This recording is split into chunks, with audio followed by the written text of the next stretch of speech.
de Châtelet spent most of her time writing a massive book on explaining to French women what exactly Newton was all about. So, chewing gum to Newton in 6 easy jumps. Okay.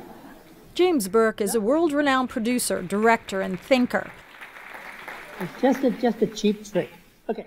For more than 40 years, he presented award-winning television on BBC, PBS, Discovery Channel, and the Learning Channel. Burke spoke to a full house recently at the Kelowna Community Theatre as part of this season's UBC Distinguished Speaker Series. In his presentation, Burke explored the intriguing possibility that the future is no longer what it used to be, and society as a whole is almost entirely unprepared. There's only one thing that matters about the future, and that's education.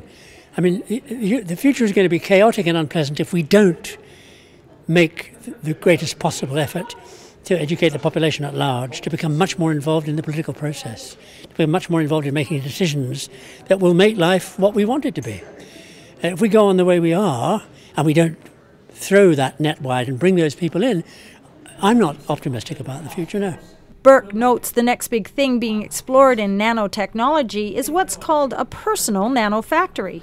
Nanotechnology is going to change absolutely everything. It's going to give people the ability to live entirely autonomously.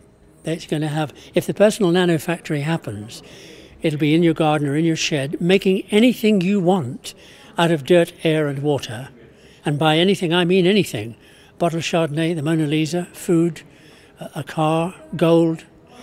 That kind of abundance is something for which we have no training whatsoever. Our history up until now has been trying desperately to handle the scarcities that existed throughout history. With abundance, there won't be any more scarcities and everything will change. As for the role universities will play over the next century, Burke asserts society should expect drastic change. I think universities have to start recognizing the fact that they've got to start educating more of the public than they are.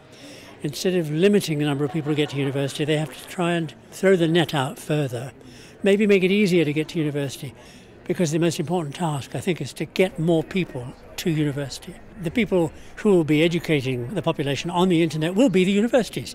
I mean, after all, where are people qualified in order to do that kind of teaching? They're qualified at universities. And it seems to me makes sense that the universities, instead of qualifying people to teach who then go and do it on the internet, universities should take over the internet and do it themselves.